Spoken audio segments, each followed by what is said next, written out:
Oppenheimer is not a great movie. Not terrible, to be sure, but it is no hallmark of cinema either. The one thing I do have to praise here is the cast, and it is a great cast. Actually, the list of actors was pretty much the only thing that got me interested in watching this movie. I have never been much of a Christopher Nolan fan. I think he's tremendously overrated. That subject is a video in its own right. So let's get back to the actors. Robert Downey Jr., excellent. Kenneth Branagh, sorely underused. As is Gary Oldman. Cillian Murphy does a great job as Oppenheimer. Okay, that's all the good things I have to say about this movie. Firstly, the pacing is horrendous. Now, I have no issue with a 3 hour movie in and of itself. I enjoyed Avengers Endgame, and that film's runtime did not bother me in the slightest.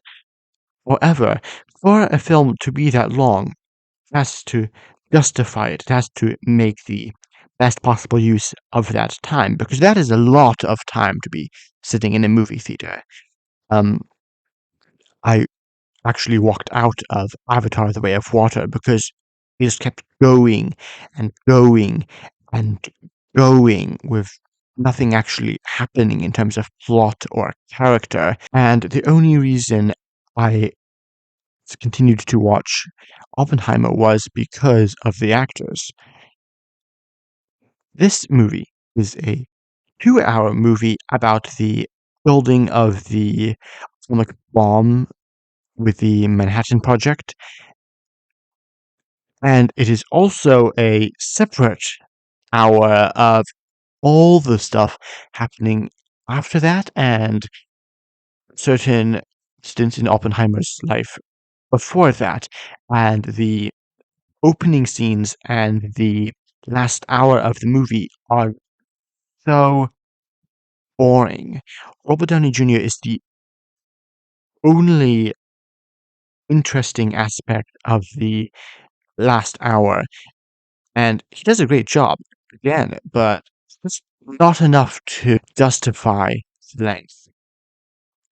All of that stuff could have been cut out completely, and the movie would have been a lot better. Pacing would have felt more natural.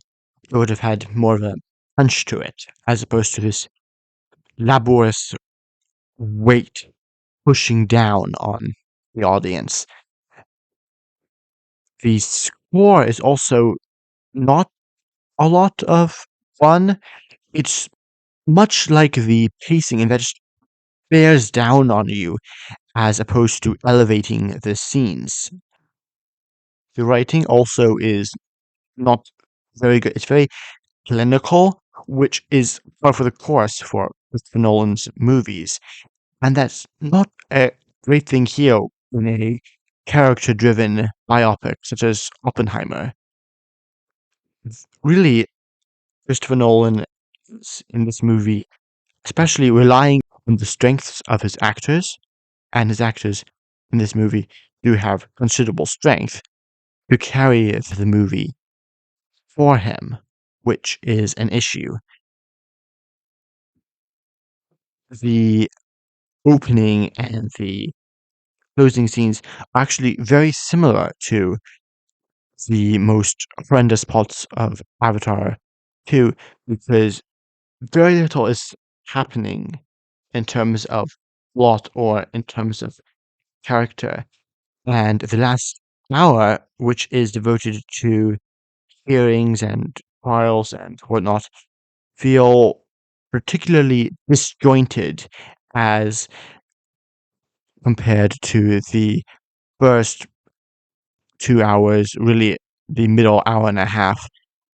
I understand that the purpose of the last hour is basically continue the comparison between Oppenheimer and the mythical Prometheus, but wanting to have that comparison does not justify the extra hour. So, in a way, the film's greatest strength, which is the cast of actors, is also the film's greatest weakness because relying on those actors so exclusively actually cuts against the overall quality of the film. And to some extent, the actors are not even fully utilized. Kenneth Branagh is a great actor and he's only in about 2 seconds of this movie. Really, I understand why people are going to see Oppenheimer, the movie, because it is true that we have a serious lack of serious movies, but even still, it feels like minimal effort was put into the directing and the writing and the pacing, and all of these things combined have made Oppenheimer worthy of a Disstake.